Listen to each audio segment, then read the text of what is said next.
He was always in some kind of trouble, but the law couldn't make anything stick. So the government went after his finances, just like they did with Cohen's idol, Al Capone.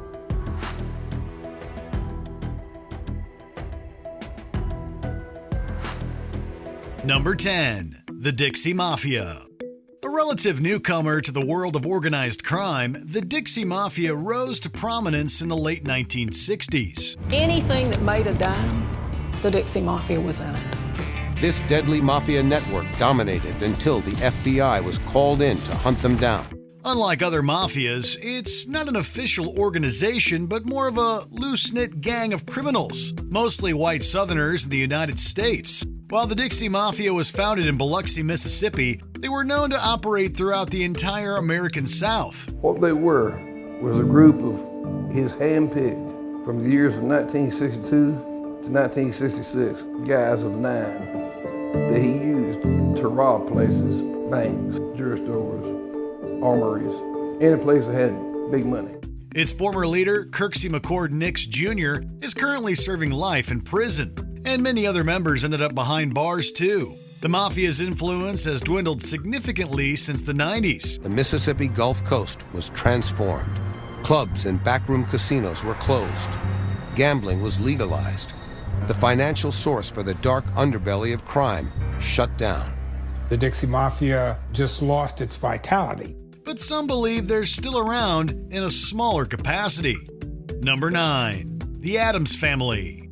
Mafias aren't exclusive to Italy or the United States. In fact, most countries around the world have their own mafia-type criminal organization. One of the most powerful in the United Kingdom is the Addams Family. We were tasked with combating those involved in the importation, wholesaling and the distribution of major quantities of drugs. Already at that stage, the Addams family name was synonymous with that kind of crime. Known officially as the Clerkenwell Crime Syndicate, this organization was formed back in the 1980s by brothers Terry, Tommy, and Patsy Addams. Like the Dixie Mafia, the Addams family is not as big as it once was, and many key figures were imprisoned throughout the 90s and 2000s. The police create a special task force, led by the National Crime Squad, designed to bring the three Addams brothers down at any cost. However, they are allegedly still involved in drug trafficking and high-scale robberies, among other forms of organized crime. We talk of gangs on the streets of London today. No, they're not gangs in this way.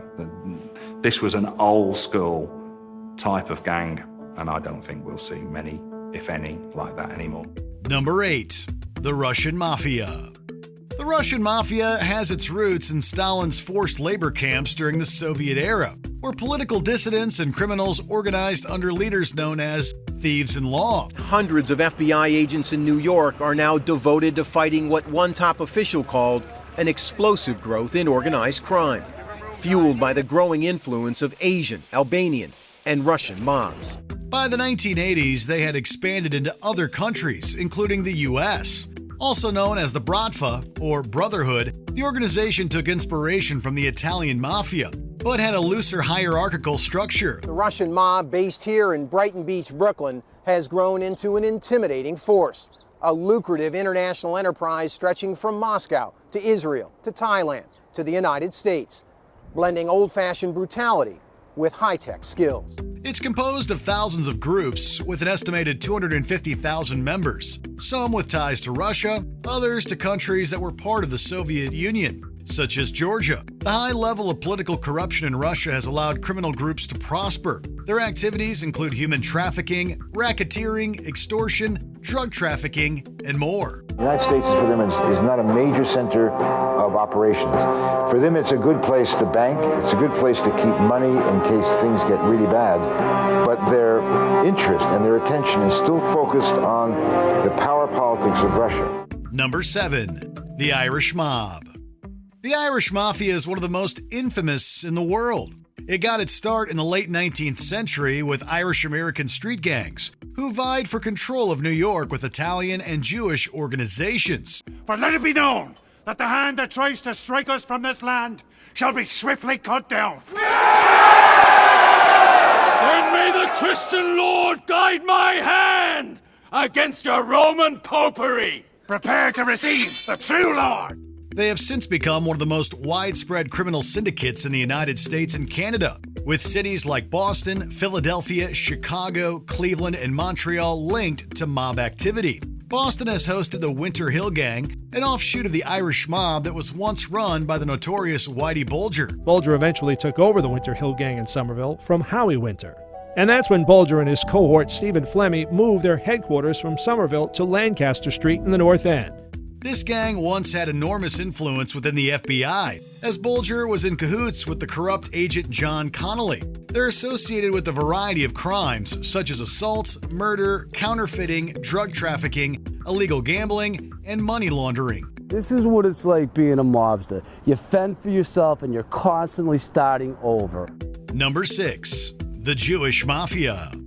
Like the Irish mob, the Jewish Mafia got its start on the streets of New York City in the late 19th century. Jews gathered in what we call ethnic enclaves, where they would be attracted to places where they had relatives, where they had friends from the same area of the country they were from, and where there were jobs.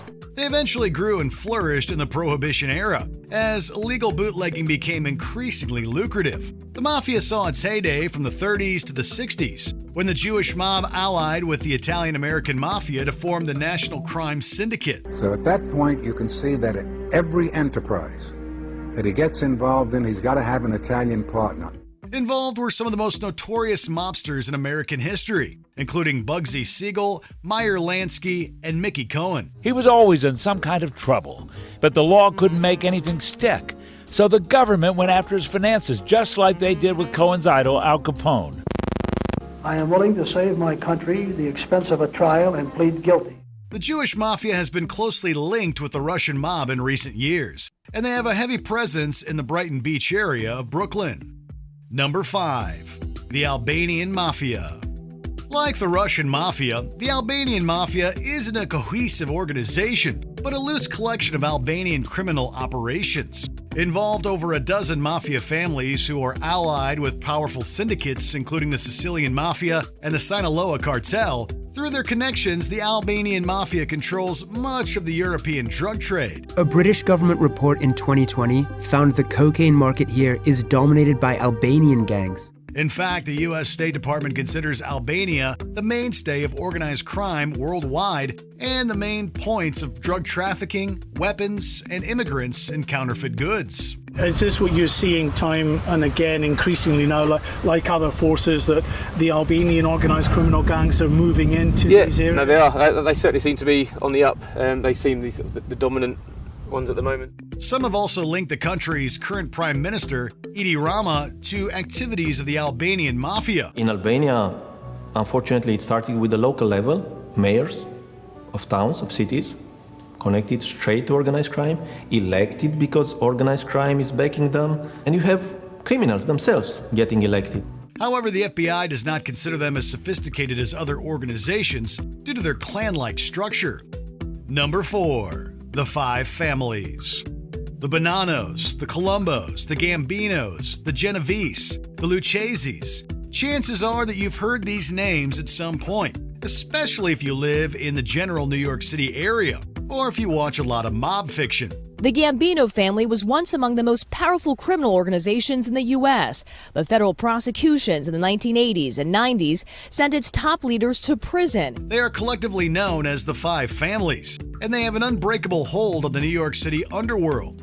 The Five Families were formed by Italian-American mobster Salvatore Maranzano in 1931 and are now controlled by the Commission, a governing mafia body consisting of the major bosses. It was for money, it was for greed, it was for women, it was for fast cars, it was being part of a society, part of a brotherhood. Each family is given a specific territory within New York, although their presence is also felt in states like Florida and Nevada.